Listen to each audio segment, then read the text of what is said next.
મેં બોઇલ કરેલા છોલે લીધા છે, એમાં થોડી હળદર અને છે ને મીઠું નાખીને બોઇલ કરી દીધા હતા. રાત્રે એને પલાળી રાખ્યા હતા. હવે આની અંદર આપણે એક ઝીણી ડુંગળી અને કોથમીર કટ કરીને નાખીશું.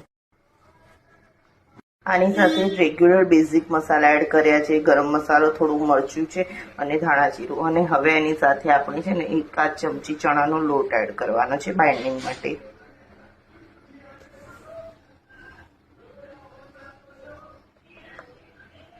હાફ લીંબુ એડ કર્યું છે અને હવે આ બધાને એકસાથે સારું એવું આપણે મિક્સ કરી દેવાનું છે. જો કંઈક આ રીતે આપણું મિક્સર મળે છે. હવે આને નાની ટિક્કીના શેપમાં આપણે આપી દેવાનું છે શેપ અને પછી સેલો ફ્રાય કરવાનું છે. જો ગાઈઝ, આપણે આ રીતે ટિક્કી આપણી બનીને રેડી છે. હવે આપણે આને સેલો ફ્રાય કરવાની છે. જો ગાઈઝ, ટિક્કી બંને સાઈડથી ગોલ્ડન બ્રાઉન થઈ ગઈ છે અને બનીને રેડી છે. અને તમે ચાટની જેમ બી ખાઈ શકો છો, જેમ કે દહીં અને રેડ ચટણી, ગ્રીન ચટણી નાખીને. અને આને તમે એમ બી અત્યારે ખાઈ શકો. વેઇટ લોસમાં બી આને ખાઈ શકો છો. હેલ્ધી અને એક ઇઝી ટિફિન આઈડિયા છે.